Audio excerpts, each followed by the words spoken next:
I was just one person among a group of 5 friends who came to learn that even though we overproduce food in this country, we throw away 40% of everything we produce. And we saw that perfectly good, healthy, nourishing food was going in the trash, while people in our community struggle with poverty and struggle to put food on the table for themselves and for their children. So I was inspired to do something, really to do anything to try to make a small difference in my community. We started asking around local grocery stores to donate food, and we got one grocery store to say yes. And the next day we showed up with our bikes and a bike trailer and had them donate food so that we could take it to a meal for people without housing. And from there, what happened is we started building relationships with people in the community who had a hard time accessing food and really started understanding what that struggle meant.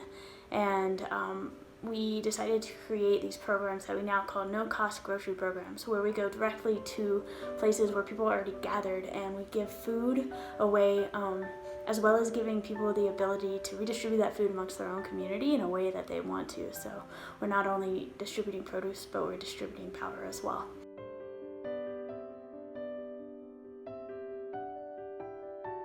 If food waste were a country, it would be the 3rd largest emitter of greenhouse gases, following China and the US. And food waste happens at all levels of its production, from the farm to distribution to the retail level to individuals in their own home.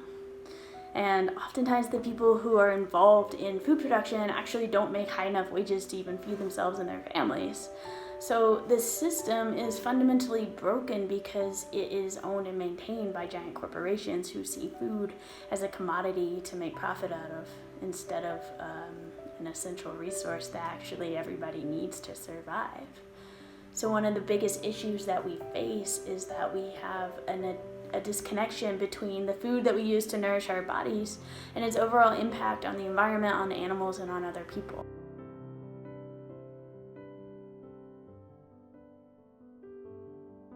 What I believe is that we need a massive shift in our beliefs around what is valuable and what is disposable, what food is valuable and what food is disposable, what people are valuable and what people are disposable. And then we need to change our attitudes towards food and see that it's actually connected to other people and to the environment.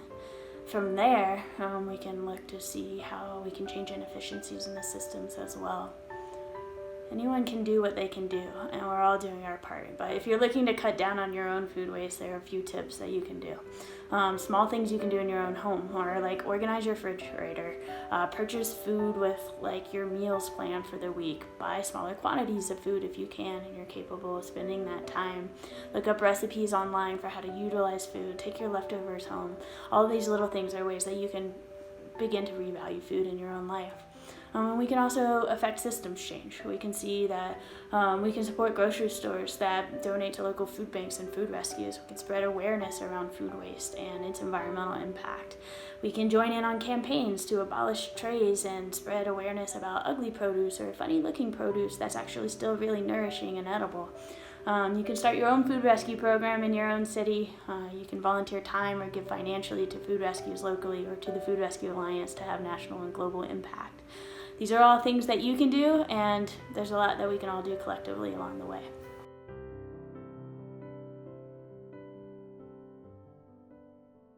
Boulder Food Rescue has now redistributed over 3 million pounds of healthy food to our community, which is really exciting. We're 150 volunteers distributing 1,500 pounds of food a day, about 12 shifts a day, every day of the week, and we've done about 80% of that all by bicycle, which is awesome and is a drop in the bucket compared to how much food is being wasted around the world.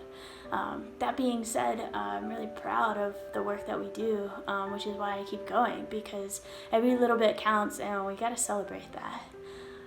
That being said, all of that impact aside, I do this work because I have a stake in it, because I love the people and the connections that I make in my community and the team that I get to work with, and I get to do something meaningful and engaging, because I believe that everybody has a right to healthy food regardless of their socioeconomic status.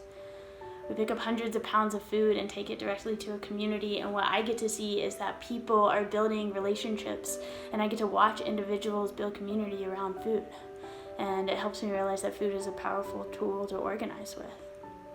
With food as our language, we can build connection across difference and make significant change. we can come to understand that we're actually not alone. We can nourish ourselves, which for me, in a world that often says it doesn't want us, is a powerful act of resistance.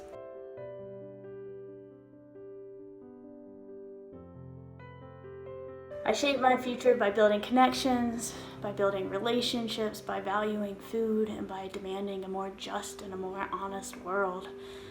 I work to carve out space for individuals, regardless of their socioeconomic status, to have self-nurturance, health, and full bellies. And I try to laugh a lot along the way.